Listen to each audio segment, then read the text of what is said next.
Thank you for listening to this PodcastOne production. Now available on Apple Podcasts, PodcastOne, Spotify, and anywhere else you get your podcasts. The Steve Austin Show is brought to you free today by our friends at BetOnline. Get in the mix at betonline.ag and use the promo code PodcastOne for your 50% welcome bonus. BetOnline, your online sportsbook experts and exclusive partner of PodcastOne Sportsnet. PodcastOne presents the Steve Austin Show Classics. I'm fixing to continue my conversation with the one and only Jim Cornette. You can follow Jim Cornette on Twitter at the Jim Cornette. And you can check out his website, jimcornette.com, and you can check out his podcast, The Jim Cornette Experience, on YouTube. Or what's it called? What it was, I can't even remember the goddamn thing it was. Fuck it, don't worry about it. I'm going to be on his show, and when I am on his show, I'll give you the 411 then. Jim's going to drop that information in the interview. It's part 2 of the interview. Let's kick back and visit with one of my favorite managers of all time, Jim Cornette. I'm talking to Jim Cornette here on the Steve Austin Show. Thanks, everybody, for tuning in. Let's talk about Big Boss Man for a second. Big Bubba Rogers. Yes. When he made his debut on TV, what was that, NWA or WCW? Well, NWA in those days. It was the WCW program, but it was still Crockett Promotion. Yeah, but anyways, I mean, good. That was the good shit, man. That was my favorite program of pro wrestling. And, boy, all of a sudden, this big sumbitch comes out, and he had those glasses on, the suit, and didn't say a whole lot. He's like, man, this is a big motherfucker. Who got him into business? Well, it depends. Big Bubba Rogers was entered into the business by Dusty Rhodes, but Ray Traylor was broken into the business by Ted Allen, one of the Nightmares, and the guy who, Ted Allen was a Georgia native. He just passed away a few years ago, but he trained some guys up in Rome, Georgia, Marty Lundy, Arn Anderson's hometown. But basically, Ted would bring job guys to the Atlanta TV tapings on occasion. And one day he brought this big kid, Ray Traylor, who was 6'6" and 360 pounds and had no tan and, didn't really have a great physique to him. And everybody's looking like, Jesus Christ, this guy is going to be a job guy. He's a giant. And I don't know whether it was Dusty's perverse sense of humor or whether they just drew straws and Dusty hadn't seen what the guy looked like, but he put Ray in a match with Tully Blanchard, and Tully on a good day, 5'10" and 205 pounds, right? Yeah. Tully's finish was the slingshot suplex. Yeah. And so, Ray told him, I'll take it. And Tully kind of looked sideways, but okay, well, let's go for it. What the fuck? Ray Traylor at 6'6" and 360 pounds took the slingshot suplex from Tully Blanchard at 5'10" and 205. And Dusty saw that and said, I'm going to do something with that boy. And took him off TV. And the next day, he didn't have him on TV for 6 or 8 weeks. And he told me, he said, I'm getting you a bodyguard. And at the time, to be quite honest, I needed a bodyguard because we were having a lot of fan incidents and most of them were getting the better of me. And, when I was on the floor, the boys are in the ring, so I'm like, I'm happy. I'm like, I don't care who it is. Give me a bodyguard, I'm happy. And then he showed me this big son of a bitch. And talking to Ray just instantly, and it's funny to call him Ray because I've called him Bubba even after he was boss man. Yeah. Every time I saw him, I called him Bubba. But he was a nice guy. He was fun to be around. He had a great sense of humor. He was into the business without being markish. But basically, he had like 12, 13 matches. That's it.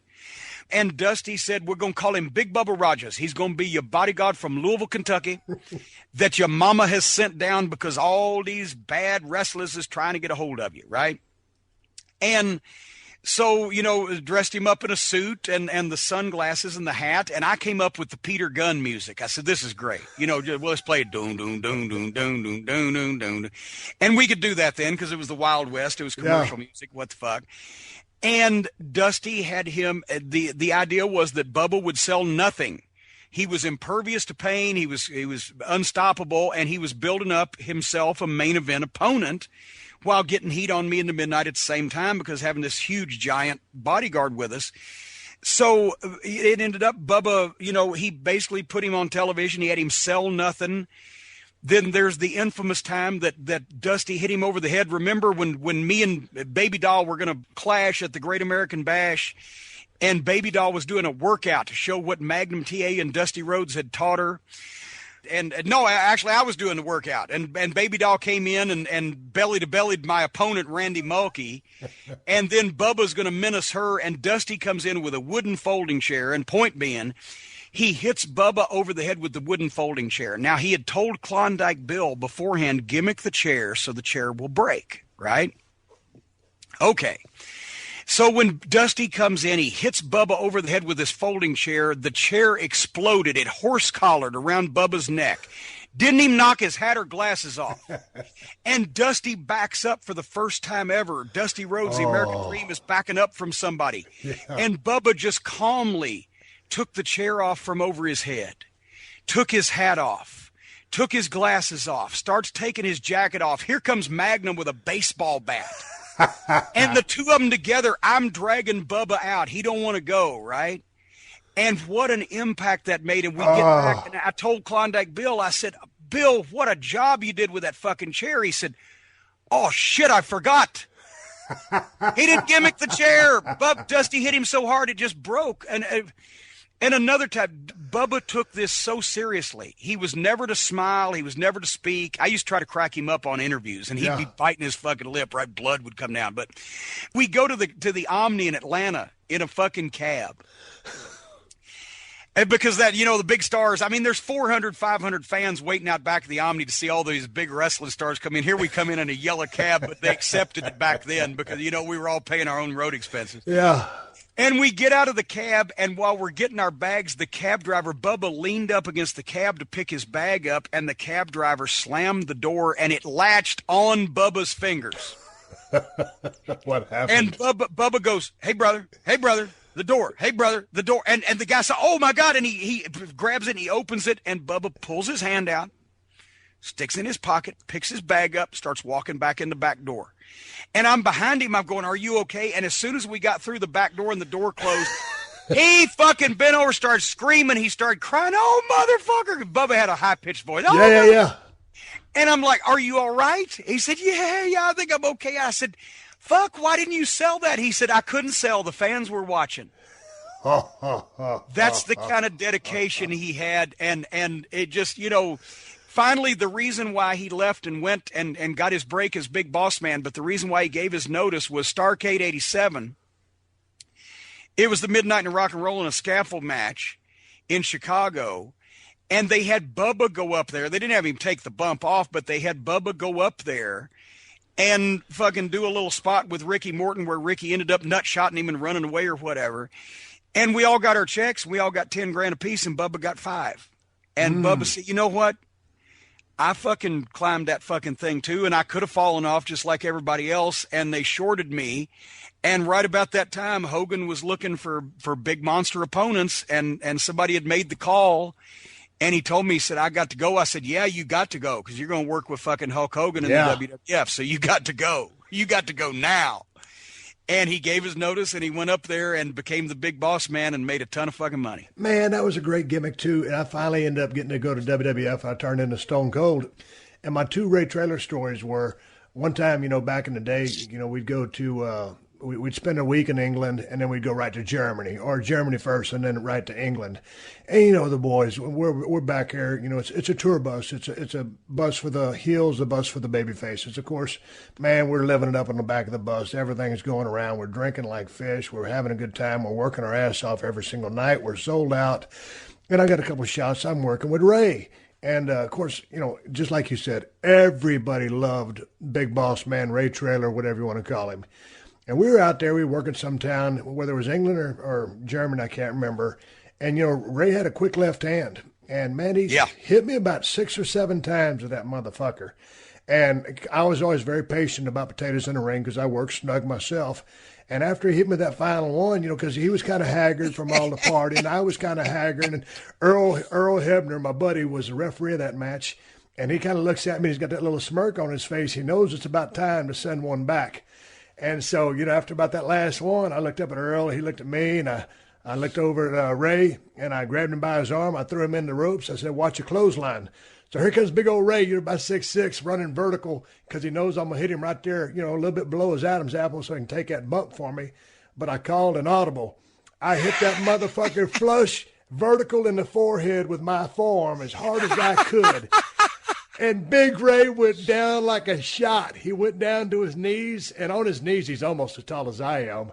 And he looked up at me, and it was just like the cartoon you were talking about a while ago. You can see the little stars going around his head, and he had that little smile on his face, and he goes, okay.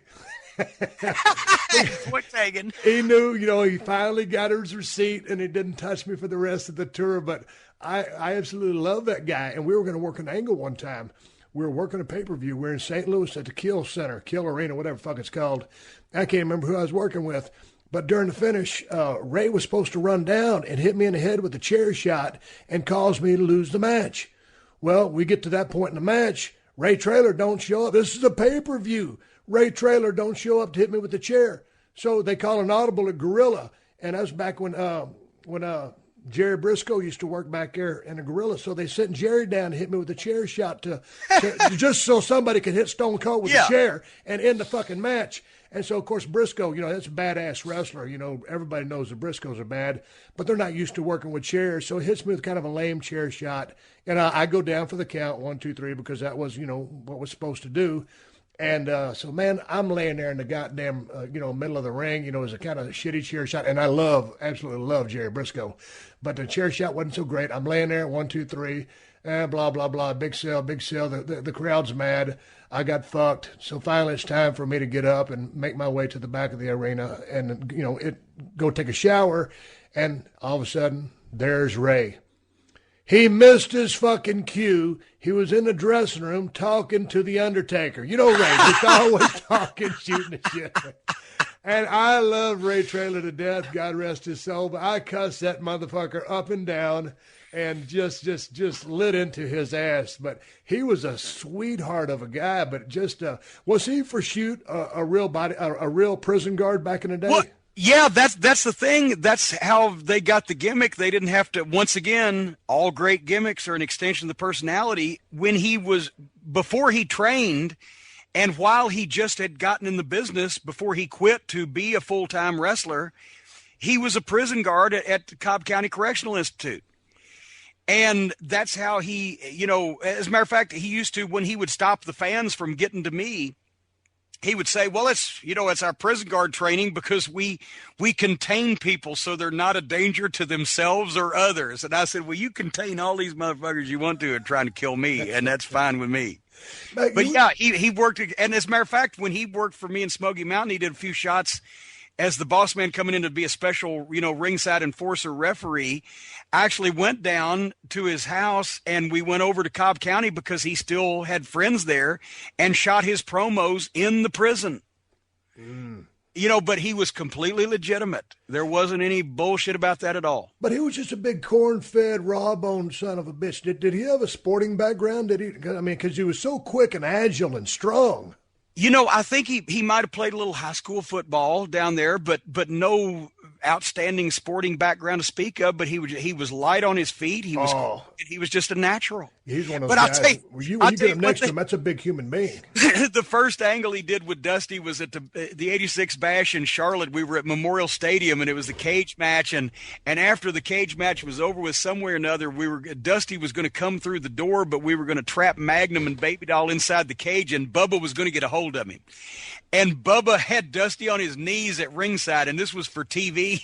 And if you can hear this is what it sounded like, because Bubba literally had only had 12, 13 matches at this point. Every time he punched Dusty on the head, it sounded like that.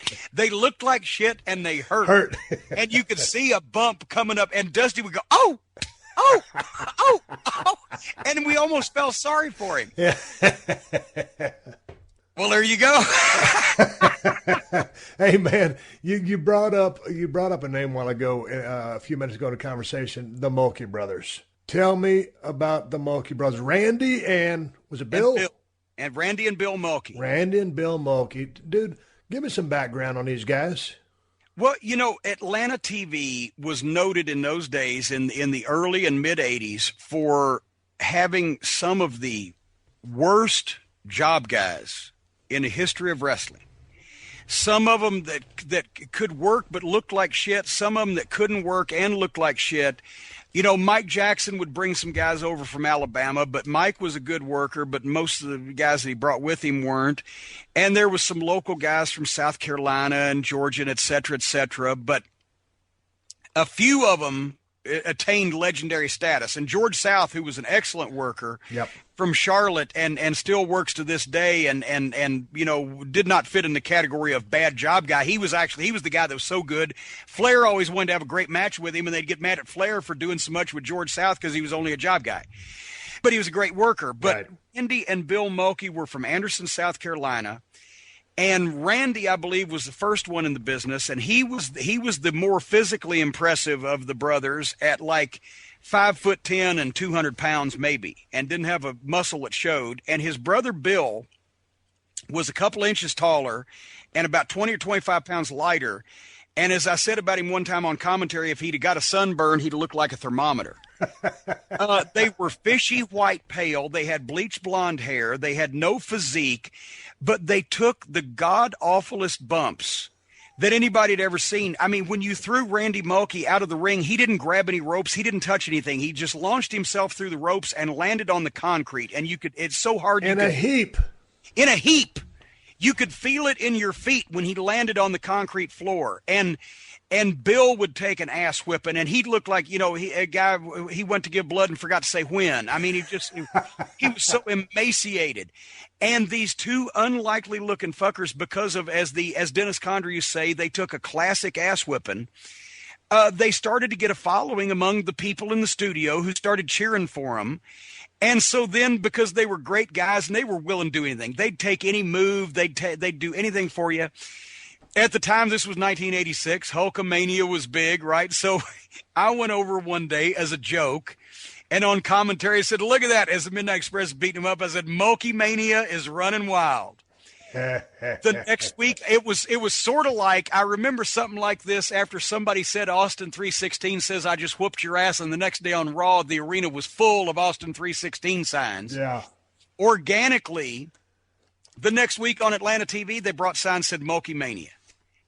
And they started chanting for him, and it started catching on. And so then Dusty put them in the Crockett Cup tournament that year, the tag team tournament. And they actually the worst thing that ever happened was they won a match. When they won a match on TV, it kind of hurt them because the people, but they were at stores in Anderson. They were going around making their own T-shirts, Mulkey Mania, and putting them in stores and selling them. So the climactic point of this was like in early 1987. We were the U.S. Tag Team Champions, and they had me come out and they say, we're not going to defend against the Rock and Roll because we've already beat them. We're not going to defend against somebody. We've already beat this team and that team and the other team. And Jim Crockett comes out and says, well, I've got a team you haven't wrestled, and you're going to defend against them, the Mulkey brothers. Okay, and it's going to be in Anderson, South Carolina. No, their hometown. So Dusty, just as a rib, and just because it was fun, the Anderson Rec Center seated about fucking maybe, I don't know, 1,000 people, 1,200 people, whatever, in this old rec center building. But he had us promoting a U.S. tag title match against the Mulkey brothers in Anderson, South Carolina, at this little building when we're running the Baltimore Civic Center and the Philadelphia Civic Center and the Omni in Atlanta, all these big buildings. But we're talking about this thing on Atlanta TV for 6 weeks. We get to that building that night. I've never seen a building so full, and I know that wrestlers' exaggeration, right? It's sold out. We always had a riot, et cetera, et cetera. But literally everybody in Anderson that could get there, and 3/4 of them were related to the Mulkeys. They did a $17,000 house when tickets were, like $8 and $10 at that point in time. And it was jam-packed, and they say, okay, fuck them. Fuck them! What, they're the whole goddamn family, the whole town, they'll kill us, they'll lynch us, they'll drag us out in front of the building and lynch us. So we had a 20-minute match with them and put them over as much as possible, and then got the heat on Bill Mulkey, and the boys kept calling, come back, and he was so blowed up, the first 3 rows of ringside were passing out of oxygen deprivation. Because Bill Mulkey was sucking so much air. They had never had a match this long, right? Yeah. And finally, the simplest fuck we could think of was I think it was Bill shot Bob Eaton in the corner, and Stan Lane, Bobby's partner at the time, hooked his tights. So when Bill tried for the monkey flip, he fell backwards on his head, and Bobby scooped his legs and pinned him 1, 2, 3. As soon as the 1, 2, 3 happened, we had put our bags at the back door, which we did often in those days, just for such an occasion. Yep. And immediately the boys rolled out, and we ran back before anybody knew the match was over. We ran back, grabbed our bags, and jumped in the car. And as we're peeling around the front of the building, we see the fans coming out. It looked like the villagers in Bavaria after the Frankenstein monster. They were carrying pitchforks and torches. We were already gone. We wouldn't have lived if we'd have stayed in that building. So they got mad. Oh my God. The hometown had been maligned there. So that was one of the most dangerous situations we were ever in, was against the Mulkey brothers in Anderson, South Carolina. That's back in the good old days when you could get some real heat. You're listening to another classic episode of The Steve Austin Show, only on PodcastOne. Did you know that right now Geico is offering an extra 15% credit on car, motorcycle, and RV policies? That's 15% on top of the money Geico could already save you. So what are you waiting for? Your dog to make you breakfast in bed? With Belgian waffles and a fresh fruit compote? As nice as that sounds, that's probably never going to happen. But at least there's never been a better time to switch to Geico. Save an extra 15% when you switch by October 7th. Visit geico.com to learn more. Right now, Jim, I'm looking at the Midnight Express and Jim Cornette, the 25th anniversary scrapbook, By Yourself with Tim Ash, that you sent my way. I'm on page 121 of this illustrious piece of history, and there's a picture of you abusing Earl Hebner. When did you first meet Earl Hebner? He's one of my favorite referees to work with. How'd you get along with him? Oh, tremendously. Earl and his brother Dave, both from Richmond. Yep.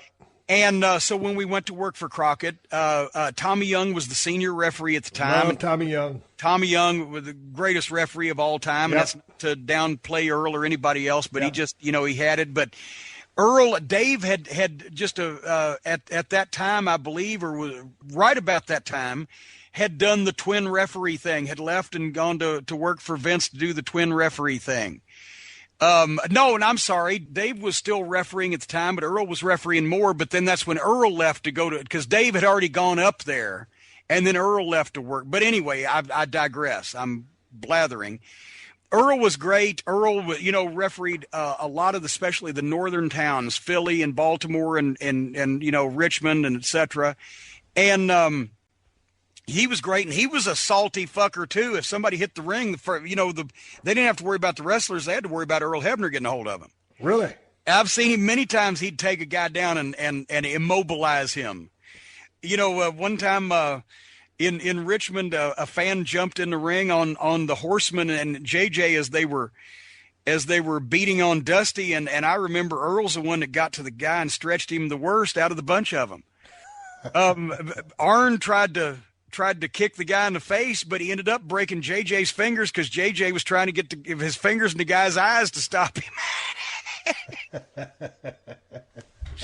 But yeah, Earl and Dave Hebner both, to this day, I think they're some of the funniest guys in the wrestling business. All right, I'm talking to my good friend Jim Cornette. We got plenty more to talk about, but hey, man, last week we talked about some of the colossal fuck-ups you've seen in your time in wrestling. You traveling around with the Midnight Express and working so much with the rock and roll, the Fantastics, all those guys, and just being back there in that day, you had to see a shit pile of good ribs. You got any good rib stories for me and my listeners? Oh my God. It was a big deal in the Carolinas, and I won't mention the guy's name because he's still happily married, but Ric Flair was behind it. But it was a big deal in the Carolinas in the old days because the same cops worked all the matches, right? And so you got to know the cops, and they were legitimate city police officers. Well, it was a big deal back in those days for them to come in and arrest a guy in the locker room for statutory rape or some horrible offense and take him out and put him in a cop car. And the guy'd be going, I didn't know that they were 17 and blah, blah, blah. One time they did it to me because I was wrestling with, I was managing Midnight. They were wrestling Dusty and Magnum in Charlotte. And I poked Dusty with the tennis racket. And here came this fan that we didn't even see. And I had 2 cops sitting behind me, squatted down, sitting on the railing behind me. But this guy ran from such a distance that he basically hurdled the rail and the 2 cops and just drilled me right in the back of the head with a straight right shot. And it would have knocked me out if I'd have saw it coming. Yeah. But it just, oh, and then he grabs me in a headlock and he's trying to get to me and the cops are trying to pull him off. And I can't get separated from him enough to get a swing with the racket or a fist or anything because he's got a hold of me and it's a big clusterfuck. And here comes Dusty. Dusty's going to save the day. Dusty comes through the ropes and cross bodies all of us. Me, the Mark, and like 6 or 8 cops, and we all go down. And when we get up, I see I'm going to get 1 shot at this motherfucker, right? He got 1 on me. I'm going to get 1 on him. And I haul off and try to football kick him in the ribs in the pile of all this shit. And I ended up kicking one of the cops in the leg. I'm like, oh, I'm sorry. Well, about a week or 2 later, they come into Spartanburg at the Memorial Auditorium in the locker room. And they've got a warrant for my arrest for assault on a police officer. And I'm shitting. I'm like, but no, you understand. Doug Dillinger, you were there. He's a cop. You were there. You understand. I didn't mean. I'm sorry. And the guys are turning away from me, and I'm like calling for anybody named Crockett and Baby Doll. And I feel bad about this day. Baby Doll is sitting there in the middle of the locker rooms. She had a little room, one side was heel, one side was babyface. She's the only girl, so she sits in the middle where she can, dress and not be in the room with the guys. She's laughing, trying to cover up. She's laughing because she was in on it. But I didn't know what the fuck. And I turned to her. I'm like, what are you laughing at, you fat fucking hog? Oh, no. I was real stiff with her. She got mad at me. But, I'm being arrested, right? And I'm being hauled out in handcuffs. And then they said, before we put you in the car, read the arrest warrant. And I read the warrant. It was signed by Big Daddy Jimmy Crockett. And then they started laughing. I'm like, oh, okay. Bobby Eaton was the simple ribber. He was the guy that when you get out of the car to take a piss at a gas station bathroom, he'd take your full soft drink cup with the straw in it, and he'd tie a knot in the bottom of the straw and stick it back through so when you tried to take a drink, your head would cave in. And he had the fake dog turd, add milk or, whatever. He did the simple stuff like that. Stan was the production number ribber. Right? He was the guy one night in Memphis, Killer Carl Krupp had come back into territory. And this was a variation on the old classic wrestling Mabel rib, the Mabel rib. This has been done in every territory. What's the Mabel rib? Well, it's basically the gist of it is this. Krupp had come back in the territory, that ugly, bald-headed German, and he asking around if the girl that he used to see was still around the matches. Well, the girl was still around the matches because she was still around Stan right at the time. But they said, no, we haven't seen her. We don't know where she's at. Well, later on that night at the hotel, she's in Stan's room, and she calls Killer Carl Krupp's room, and he answers the phone, and let's say her name was Mabel because that's where it comes from. Oh, Mabel. It's so good to hear from you again, sweetie. I've missed you so much since I've been gone. Well, Carl, I can't come to the matches anymore because, well, my husband, he got out of prison. And he's back now, and he's very jealous. And, oh, my God, if he knew what had gone on between us, I don't know what he'd do. That's why I don't want to cause any trouble. That's why I haven't been – oh, as a matter of fact, hold on. I think he might be coming home now. I'll call you back. Click. So then about 15 or 20 minutes later – she calls back. Oh, I thought it was him, but it wasn't. But like I said, he's very jealous. And since he's been out of prison, he just doesn't let me go anywhere. So I don't want to cause any trouble. But I'd love to see you again, Carl. Oh, can't you come down? Well, no, I just don't feel. Oh, shit. He really is coming this time. Hold on. I'll call you back later. Boom. Right. 15 minutes later, he calls back. She calls back again. He answers the phone. Hello, Carl. Now she's crying. Carl, I don't know how to tell you this. What, Mabel? What's wrong? Oh, Carl, he caught me on the phone. He's so jealous. He knew I was talking to somebody, and he made me tell him who I was talking to. And you did? And he made me tell him what we've done. You did? And he made me tell him where you are. You did. And Carl, he's got a gun. This time, Carl's the one that hangs up the phone. Stan and Mabel run to the fucking curtains because they can see across the breezeway where Croup's room is, right? Here he comes out of the door carrying his bag with a pair of shorts and flip-flops and his shirt over his shoulder, running to his car, gets in the car, and drives off and never comes back to that hotel room. They see him the next day. Stan sees him the next day in the locker room and is like, Carl, hey, did you have a good night? How did you sleep? Oh, I was fine. I just decided to come over here, get the trip out of the way. That's the Mabel rib. But, I mean, there were endless. There were so many. Mr. Fuji, he actually, in the Knoxville territory, he went so far as to spend like $1,000 one time to rib this guy. The guy came out of his apartment, got in his car, stuck his key in, and turned it, and the engine didn't turn over. And when he got out to look under the hood, it was because there was no engine. Fuji had a guy come and take the guy's engine out, and then later on paid to have it put back in, but just to see the guy's face when he opened his hood and all he saw was parking lot.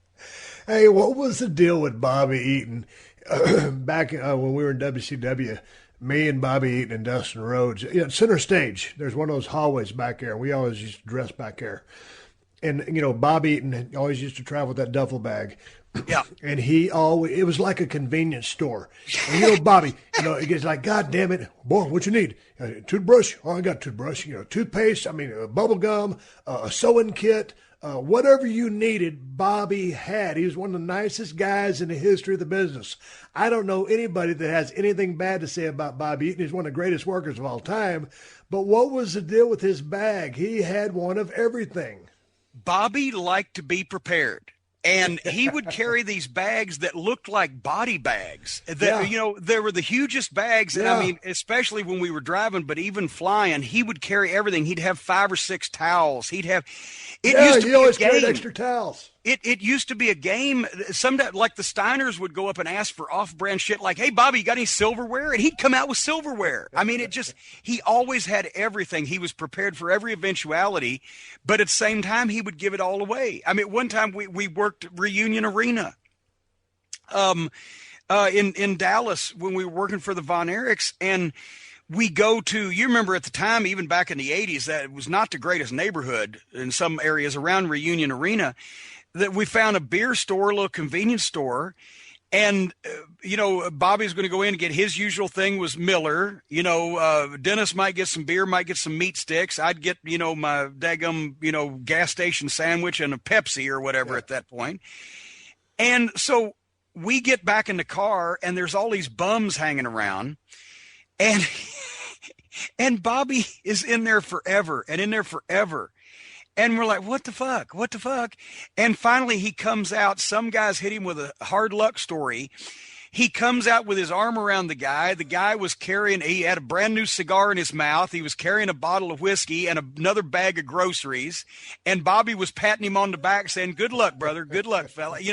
And of course, then Bobby gets in the car and the bum turned and started walking down the side of the convenience store, and he was instantly mugged, 15 feet away by all these other bums around to get all his shit. But Bobby could not buy somebody something or give somebody something or just, help somebody out.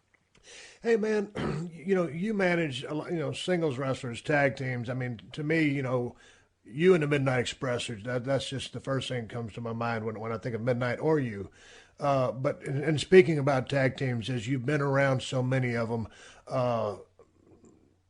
taking Midnight Express out of the equation, who are some of your favorite tag teams that you either enjoyed working with or just watching as a pure fan? Oh, God, well, working with, obviously, the Rock and Roll, obviously I the love the Fantastics. Rock and Roll Express. I love the Fantastics, too. And I mean, the Rock and Roll, you could start a riot because Ricky Morton could sell to the point where, and also when he would sweat and the sweat would be running down his face and he got that pained look on his face, it looked like he was crying. Yeah. And he would reach out to the people in the front row and with his hand and he would mouth the words, help me. And they would. And he was a good looking, he was a good looking guy. And he was just, he could really place himself he could be very vulnerable. As fiery as he was, because they both had great fire, but Ricky could sell his ass off. Yes, and that's become a phrase, selling like Ricky Morton. Yep. And so the Rock and Roll and the Fantastics and the Road Warriors and Tully and Arn, and those guys were great to work with. As far as who I liked watching, you know, I didn't get a chance to see them live in person, but I've seen films. Stevens and Bockwinkel to me were fantastic. Ray Stevens and Nick Bockwinkel in the AWA. I always enjoyed one of my favorite tag teams, and actually a team that nobody really remembers because they were always on top in main events in Tennessee. Back in the 70s, Tennessee was 3 different territories. It was the Memphis End for Jerry Jarrett. It was the Middle Tennessee territory for Nick Goulas, and it was the East Tennessee territory for the Fullers Southeastern Wrestling. And Phil Hickerson and Dennis Condrey were my favorite heel tag team to watch. Phil was an old redneck, pot-bellied fucking guy that could cut a heck of a promo and threw a mean fist, but he could move. And Dennis was his younger and smaller partner, but they meshed perfectly. And they spent about 5 years rotating between those 3 Tennessee territories, always main eventing, but they had great matches with everybody. Loved watching them. I was always big on the heel teams when I was a kid, anywhere from Kurt and Carl von Bronner to the interns with Ken Ramey to, you know, Don and Al Green, the original Heavenly Bodies. Tennessee was a tag team territory, so there were just, you know, oodles of tag teams. The Valiant Brothers, I was always a mark for because, you know, the bleach blonde, woo, Missy, you know, and they worked for Bruiser, and I got a chance to see them. But just, you know, any great tag team that traveled together with each other and went from territory to territory and really had experience, I enjoyed tag team wrestling. And you talk, I guess, I hope Phil Hickerson doesn't listen to this. If this is really Stone Cold Steve Austin Show Unleashed, I'll tell you another rib that involves, because I was going to save this for my tour of the United Kingdom, because I figure if I left the United States and actually told it over there that Hickerson wouldn't find me and kill me. But I told Dennis Condrey I was telling this story places, so he let me. One of the great ribs that Dennis actually ever pulled was with his partner Phil Hickerson, and we can tell it because this is the Unleashed program and we can say these things. They were working Tennessee, and this was back in the late 70s, and you remember Tojo Yamamoto. Oh, yeah.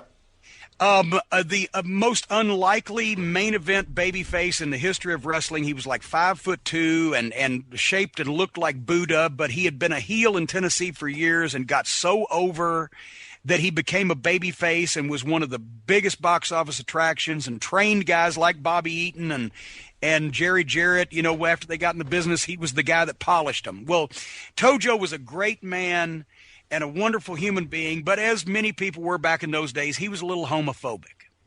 And he always used to look at Phil Hickerson and Dennis Condrey sideways because Dennis had the bleach blonde long hair and Dennis had a big set of lips on the ass of his tights. They just did everything to get heat, right? Yeah. They could. And they would do the old heel stuff where Dennis would run on his knees away from the baby face and hug Phil. Yeah, yeah. And Phil would look around, and that's where we got a lot of that Midnight Express stuff. Where, you know, we did it ourselves. Yeah, Dennis would hug Bobby. I'd hug Bobby. I'd kiss him on the cheek. Everything was all playing on people's, you know, fucking various prejudices. Anyway, Dennis Condrey, unbelievably enough, because Phil trusted him, was able to convince Phil that it would be a wonderful rib, because Tojo was homophobic, if in Louisville, you remember when you came back to the locker room, you had to come downstairs, you had to turn right and go in one of those rooms.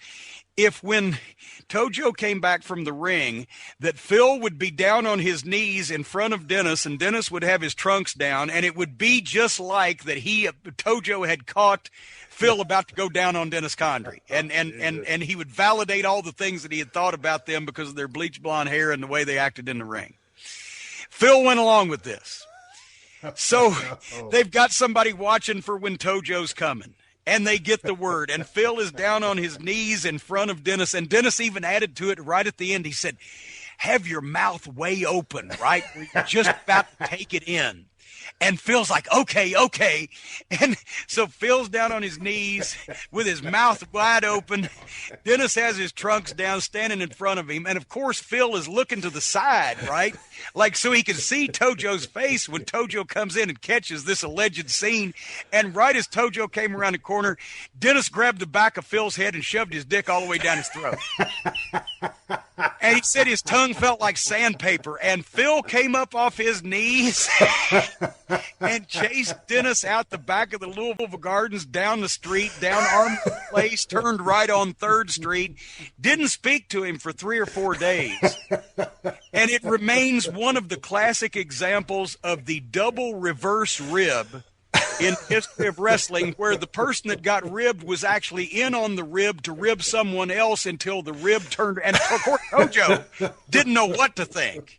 He didn't know what to think about the whole thing. But it was, that's the kind of that's one of the greatest stories I've ever heard in my life. The thing is, you had to do that shit. You were on the road every day, all the time in those days. Yeah, I know. It gets rough on the road and you get stressed out, but shoving your dick down another man's mouth as a rib goes, that's kind of pushing the limits. We scared the shit out of Stan Lane one time. We were about what happened? In the Dallas airport, found the glass brake hammer. And the glass brake, I still have it in my office to this day. It looked like a judge's gavel type of thing, but It took batteries. And if you tapped it, it had a speaker on the side and emitted the sound of glass breaking, right?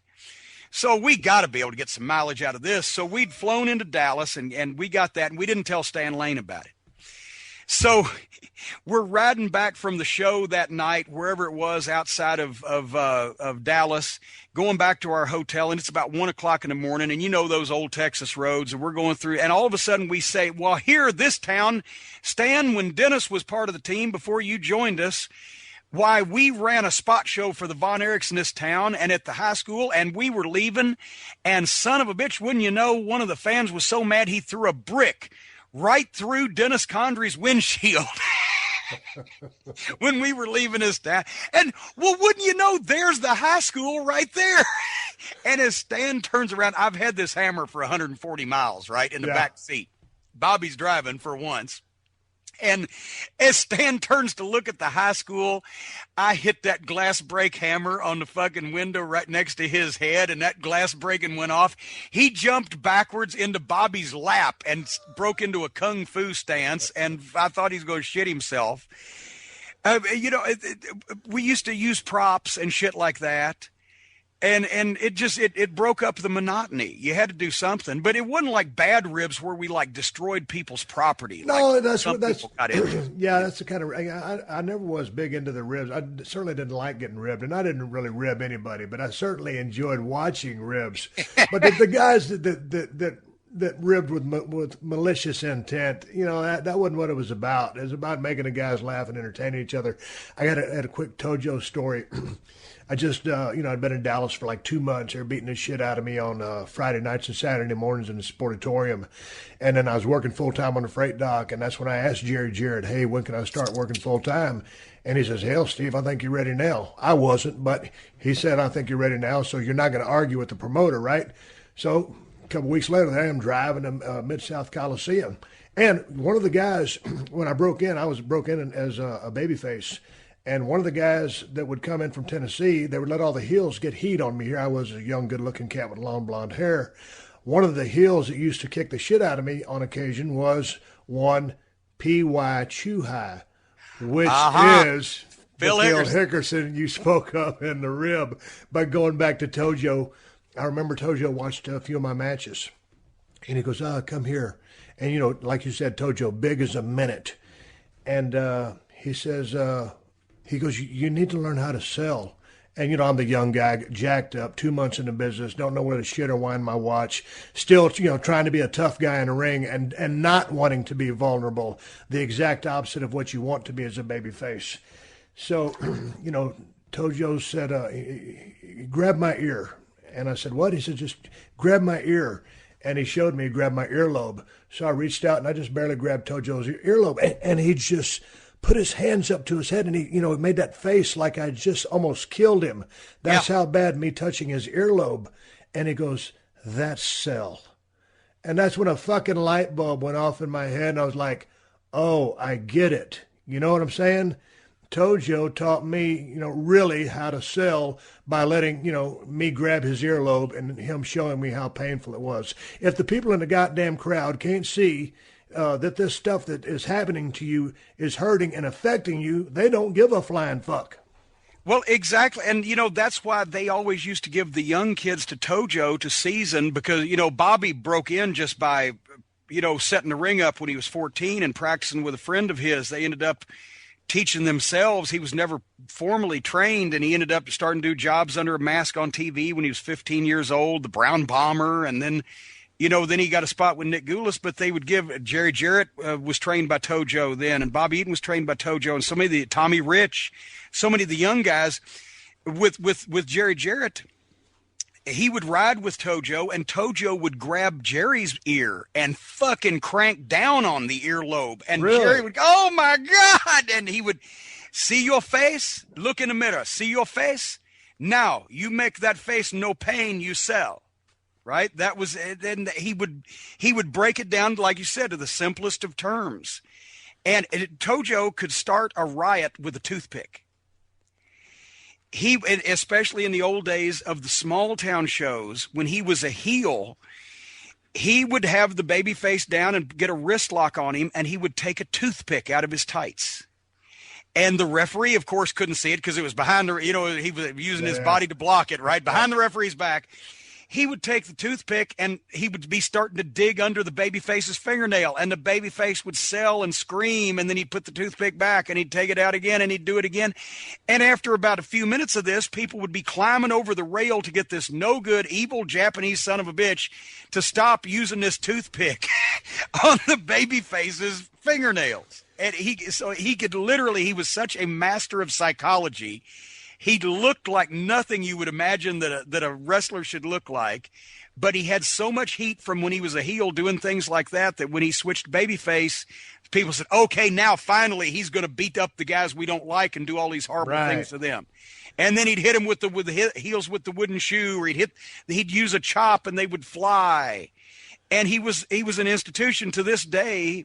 Once again, when you ask people in Memphis, name a professional wrestler, generally, it's Jerry Lawler, Sputnik Monroe, Tojo Yamamoto, Jackie Fargo. Right. That's who they name rather than Hulk Hogan or Ric Flair or whatever, because it was it was like El Santo in Mexico. Yeah. It wasn't just showbiz then. It was a cultural identity of that part of the country that those wrestlers were the big sports heroes. Hey, one time quick Tojo story. One time we were wrestling Nashville at the fairgrounds Saturday night. And you remember Nashville, probably the chairs were the same when I was there, when you were there. There were those folding chairs, but they were those folding wooden chairs with the slats. Yes. I guarantee you everything's the same in that building right now as it was 30 years ago. Heavy as a motherfucker. We were working a goddamn tag match. I can't remember who all was in the match, but I just remember Tojo was ringside, and it was back when, he's 5'2", 5'3", whatever you said, 140 pounds at the most, and he carried that briefcase. And Tojo obviously was a veteran. He always, kept his head on a swivel, but this time he did not. And he had so much heat. There was this old lady, I guarantee you, Jim, she had to have been damn near 90 years old. And you know how those old people love their fucking wrestling. And This was back when wrestling was still real, quote unquote. You know what I'm saying?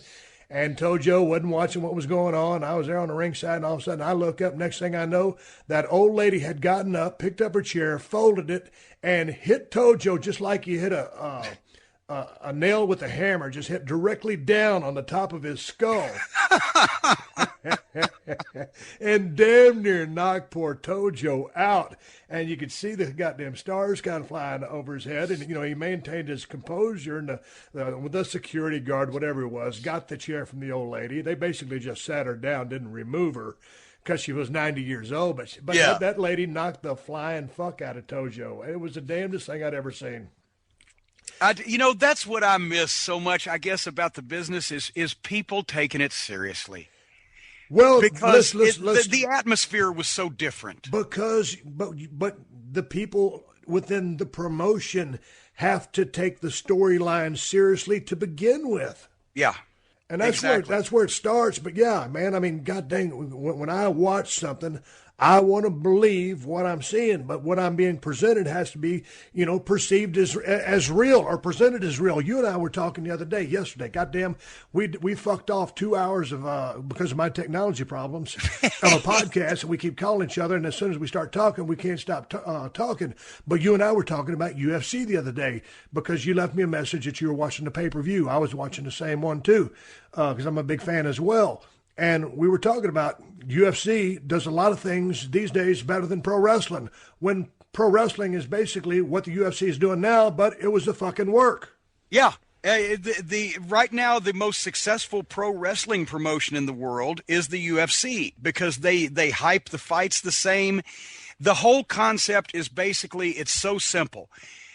We're going to make you think that this guy that you're probably predisposed to dislike and this guy that you're hopefully predisposed to like are the two baddest motherfuckers in this weight classification or in this division on the planet.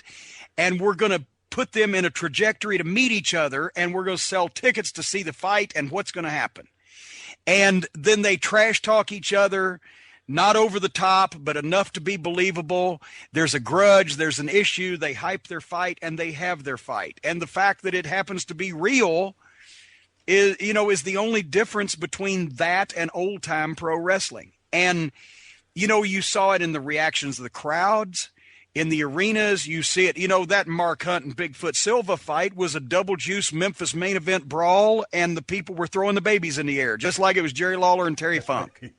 And literally, I've seen insane things. In Louisville one night, literally a woman went into labor, and the EMTs had her on a stretcher, and she would not leave to go to the hospital until she found out who won the main event between Jerry Lawler and Bill Dundee.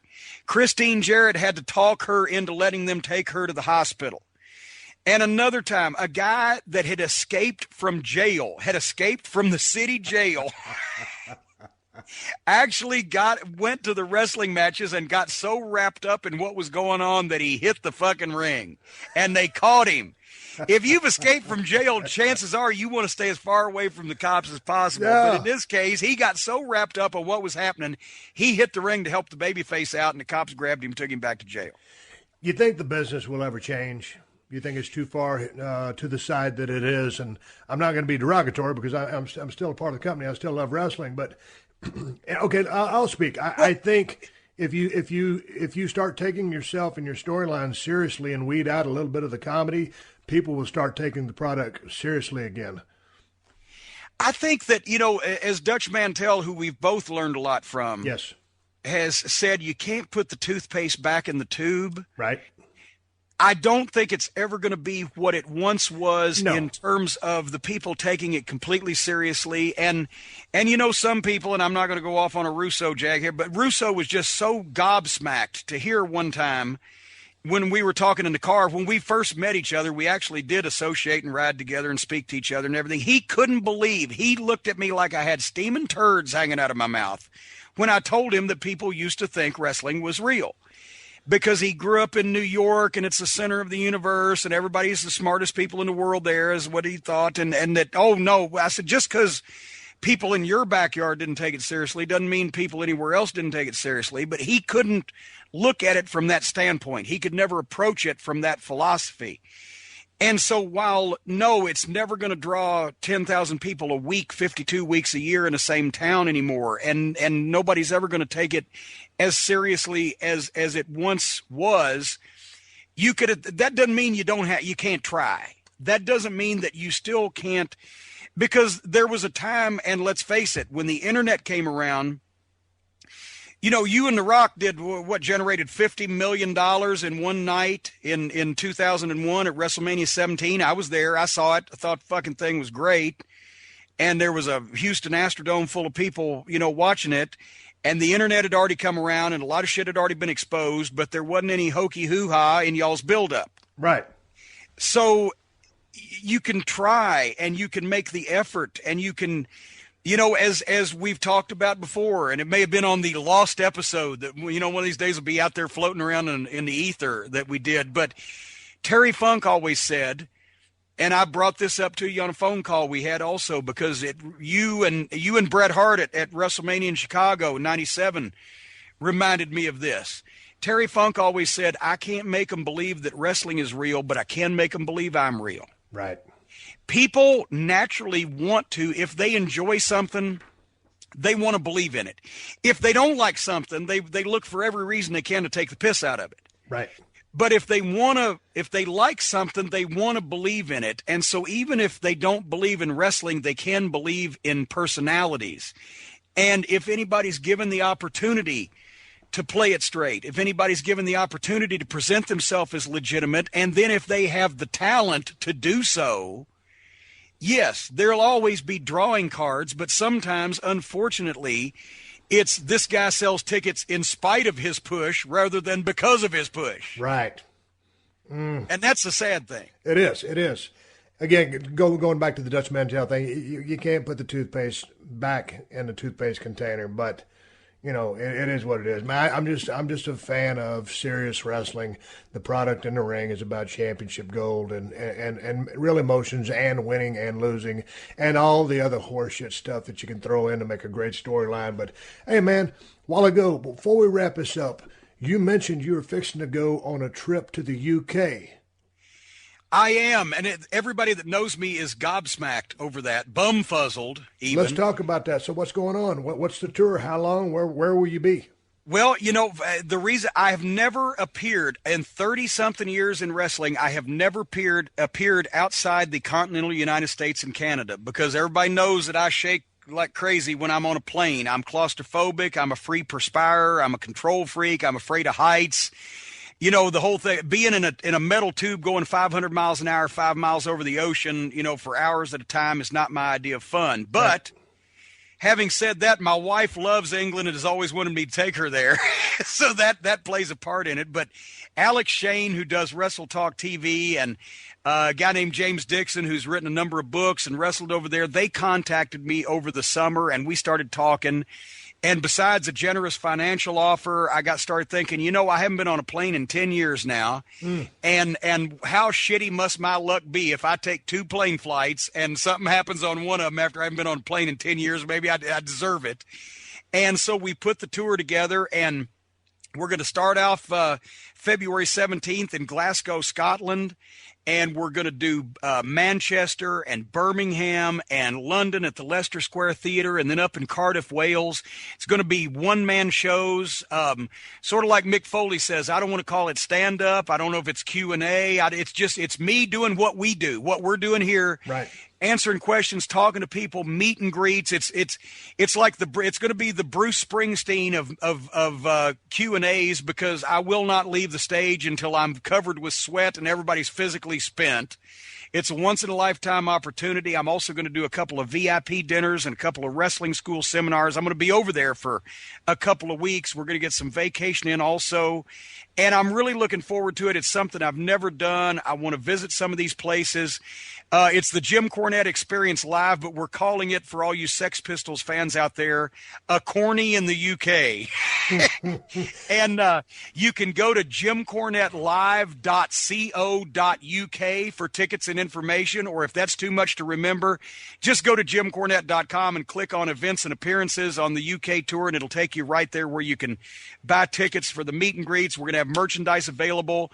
We're shooting these programs. We're actually even talking now about doing a documentary, because people think there's probably going to be some entertainment value out of me not only driving on the wrong side of the road, but also seeing some of these things for the first time ever at past 50 years of age. So that it's the end of the last 2 weeks of February. We're going to have a ball, and I encourage everybody, if you're in the sound of my voice over there in Scotland or the UK, to check it out and come see me. Come up and see me sometime. I promise you won't be disappointed. We're going to bullshit to the end of bullshit.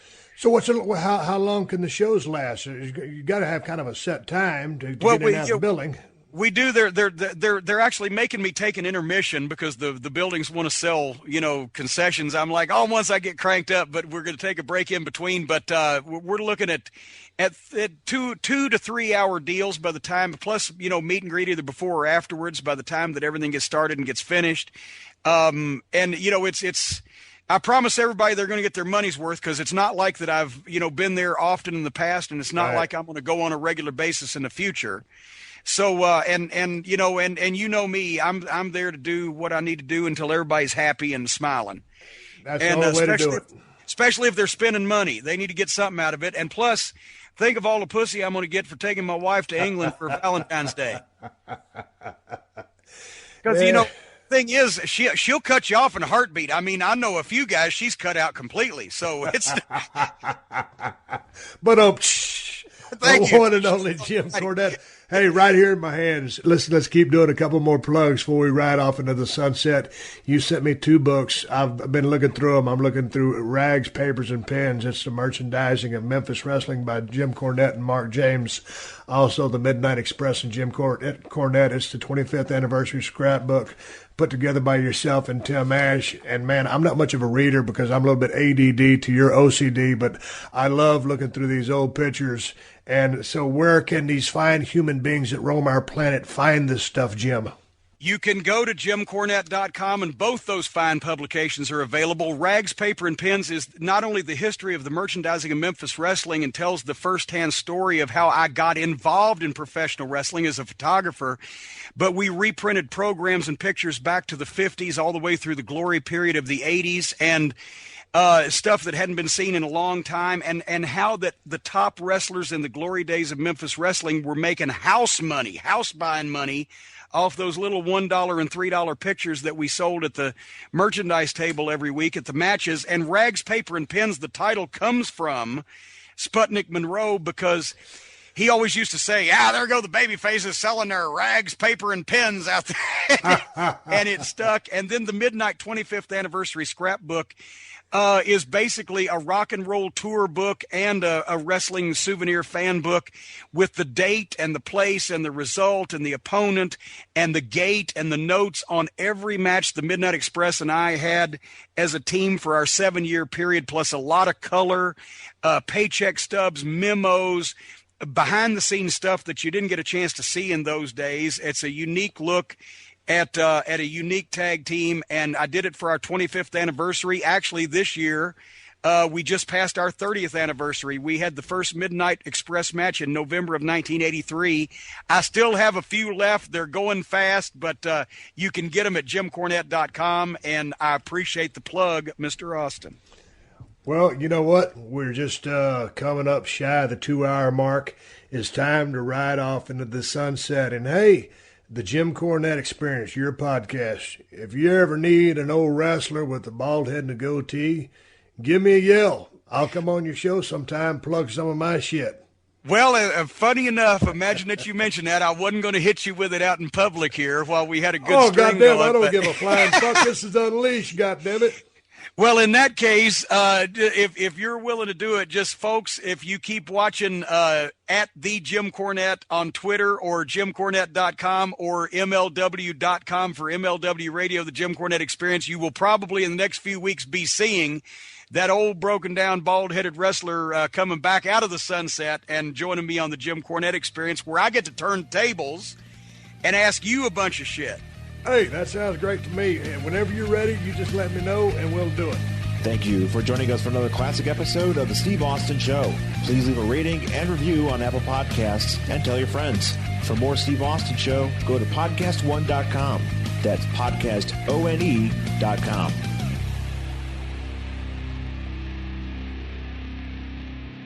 Sports is starting to come back, and Podcast One Sportsnet has got all the action covered. With tons of different sports podcasts, there's something for everyone.